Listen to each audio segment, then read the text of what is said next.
The Colosseum. Guys with swords and spears. It's Rome. That's how it goes. It's time for top 10 messed up things in the life of a Roman slave, part 2. Ooh. Number 10, population. Here's the thing, folks. When you do the whole slave thing, you may need more than one. Maybe 2. Okay, 10 tops. No more than that. Okay, maybe like thousands.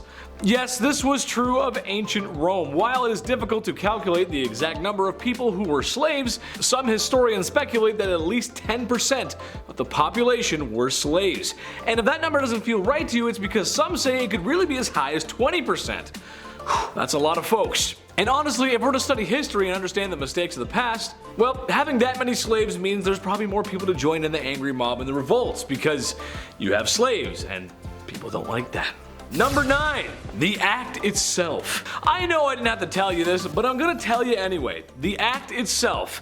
Now, just an idea, and this is gonna make some corporate overlords faint, but when I say this, maybe we shouldn't put our fellow man in chains and shackles and be forced to complete hard labor for no wage and they're treated like dirt. Just an idea. Less than dirt, actually, sometimes. Look, I know sometimes we as humans don't get along. As a Canadian, playing hockey in school always changed my behavior. I think Chris would agree with this too. We could be the sweetest students ever, but when we get out of that rink, something changes. You start seeing Stanley Cups and Maple Leafs, and probably a forced deal with a very popular coffee shop chain.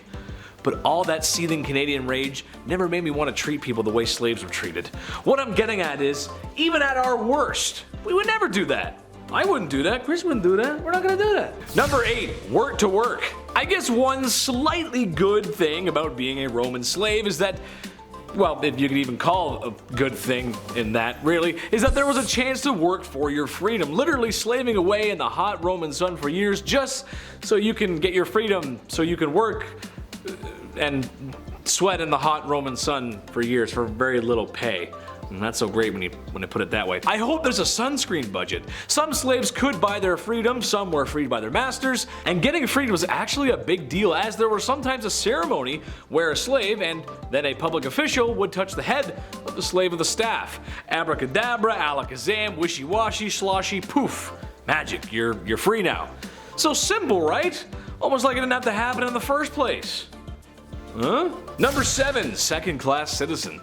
You may have heard this term thrown around a little bit, but becoming a citizen of Rome was kind of a big deal. Your social status kind of defined how you lived. You'd think being a slave sweating away in the Mediterranean sun wasn't bad enough. There was a lot of red tape to go with this as well. So many rules. When freeing slaves, no more than 100 at a time could be freed. Okay, but I have a few issues with that. If your house has 100 slaves, you probably ain't gonna give up 100 in the first place. Now the rule says under no circumstances can you free 100 slaves at one time. Okay, what if you break it up? Say you do 50 at a time. What if you do 99 slaves and leave one until later? What if you release one at 11:59 and then the rest at midnight? What if some of the slaves are missing limbs from hard labor and only count as half? Let's say you release 99 and one half slaves at 11:59 and the last half at midnight. You see what I'm saying? There's too many rules. I can't deal with that, man. Too many rules. No. Number 6, foundation. Okay, everyone loves Rome. Who doesn't? You got your legions, you got your Colosseums, you got your aqueducts. Oh, it's a big deal. As it turns out, the Romans were good at building stuff. Most impressive, honestly, was their roads. I know that's not as cool as the buildings, but trust me, anyone who actually knows architecture in the comments is gonna quietly nod their head and agree with me, and so yeah, he's right, actually, yeah. Roman roads last 2,000 years. Toronto is still waiting for the Eglinton Crosstown. That's a local inside joke, but trust me, it'll slap. Where the hell is that thing? Come on. The point I'm getting at is Romans built a lot of great stuff, and it could not have been so without the efforts of the many slaves who built their roads, tended their farms, and did just about everything, honestly. It was built on the whole thing. Number 5, collars. Collars were made for animals, dogs, cattle. No one likes wearing them. Well, maybe except a certain anthropomorphic community, that is. You know what I'm talking about. Sadly though, Roman slaves did wear collars, similar to dog tags in the military. It's a form of identification, and you know that said person is a slave, which in case you didn't know was super uncool. Anyone who says otherwise is just off, or if I had to take a guess, they're the same people who would choose to side with Caesar's Legion in Fallout New Vegas. You know gosh darn well that the NCR is the right choice, and or also leading the Las Vegas Strip by yourself. I mean, come on, who doesn't want to be the CEO of 3 luxurious casinos in the Mojave Wasteland? But I digress. The callers are naughty. They're bad. Don't do that. Especially the explosive ones. I don't like it. Number 4, currency. There's something that just tickles my fancy when thinking about Roman gold coins. Maybe it's my inner historian, or maybe it's because my persona is Wario. Wario likes gold. Can't blame me. However, the Roman denarius is not what we're talking about right now. I'm talking about the ancients' other favorite currency, flesh and bone. Unfortunately for the slaves of Rome, they were traded, bought, and sold like an item, or used as a currency. When you build a whole society around such a horrible thing, this just kind of makes sense. It adds up. To make bad things even worse, sometimes when Rome was expanding or the Gauls got a little too close to Rome and some borders were being exchanged, it often meant that some slaves would change hands too. And by that, I mean they were taken and put to work for another boss that was probably less nice to them since they didn't come from the same area. Boy, history sure is mean sometimes. I tell you, that history, oh boy. Number 3, the bathhouse.